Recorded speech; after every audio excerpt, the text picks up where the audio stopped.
Do not touch the glass. Do not approach the glass. You pass him nothing but soft paper. If he attempts to pass you anything, do not accept it. Do you understand me? In the screen version of the best-selling thriller, The Silence of the Lambs, the search for an unknown killer creates a strange alliance through a wall of glass. Good morning. Dr. Lecter, my name is Clarice Starling. May I speak with you? I play quiet, thoughtful kind of young FBI trainee who comes from a rural background. In order to find the serial killer she's pursuing, in order to find out how that mind works, she has to visit Dr. Hannibal Lecter. Lecter is locked in an institute for the criminally insane. His nickname is Hannibal the Cannibal because he eats people. Well, sort of. Well, he's written as a highly intelligent, intellectually brilliant sociopath. I don't know what the difference is between that and a psychopath, but he has the most penetrating mind. I'll help you catch him, Clarice. You know who he is, don't you? Tell me who decapitated your patient, Doctor. All good things to those who wait. The Silence of the Lambs marks a departure for filmmaker Jonathan Demme from such past hits as Melvin and Howard and Married to the Mob. For me, more than anything, Silence of the Lambs is a story about one person trying desperately hard to save the life of another person.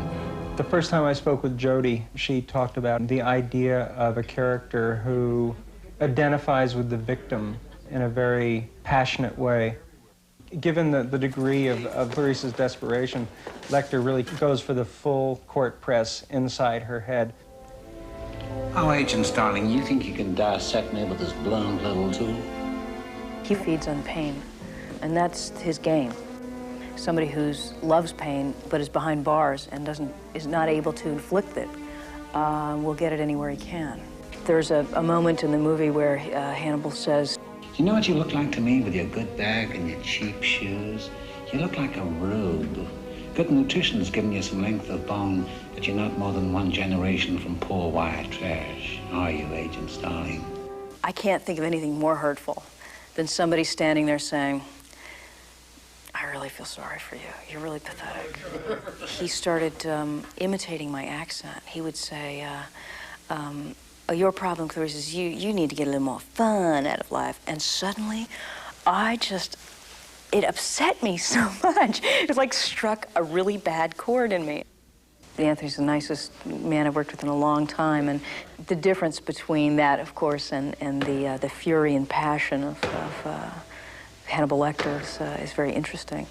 Working with Tony and Jodie really falls into the category of, and I get paid to do this too, because it's literally such a joyful experience.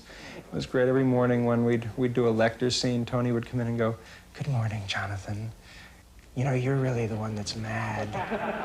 Something in the man's face suggests tremendous decency and intelligence. It's what made him so great for the part of the doctor in The Elephant Man. And he still looks like a great, brilliant, humane doctor, except what we know about him now goes against the grain. Shots fired on 5, repeat. Shots fired on 5. Seal off a 10-block radius. Give me the SWAT team and an ambulance double quick. Oh, God. Those great malignant villains are the most interesting ones to play because they say all the things that we dare not say. Tell me, Mom, when your little girl is on the slab, where will it tickle you? Take this thing back to Baltimore. Circles where the girls were abducted, arrows where their bodies were found.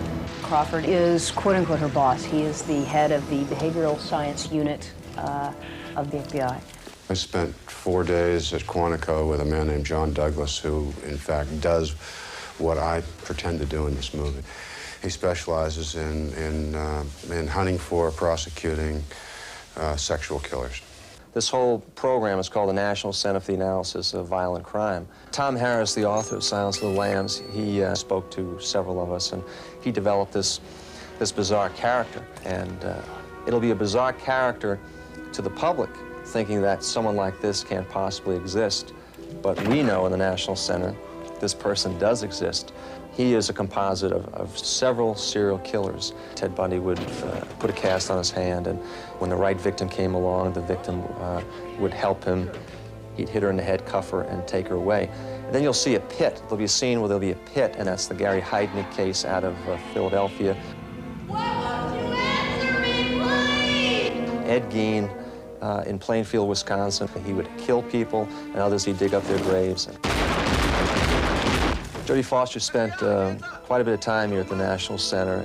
We wanted her to see some of the crime scene photographs. I wanted her to experience some of the stress of this job.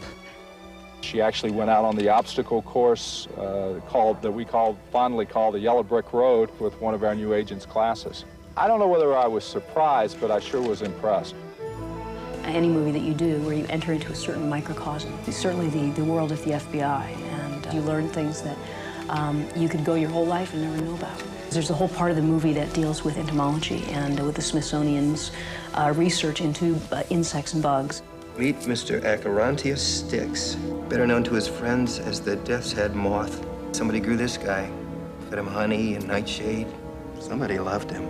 I'm fascinated by, and always will be fascinated by, the people that are objects of cruelty and people that are left out.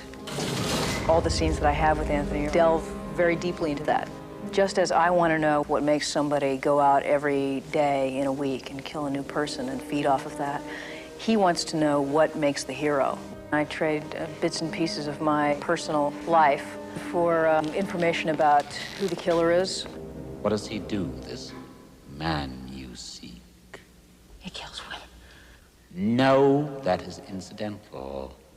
Because he's a psychiatrist, he wants to know what it is that makes her tick. Doctor, we don't have any more time for any of this now. No, I will listen now.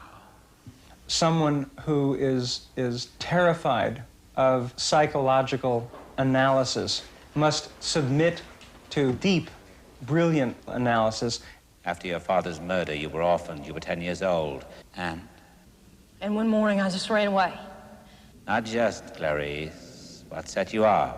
He attacks her with us almost like a laser beam. He knows how to get information from her. Then something woke you, didn't it? Was it a dream? What was it? I heard a strange noise. What was it? Screaming. And he finally gets it out of her.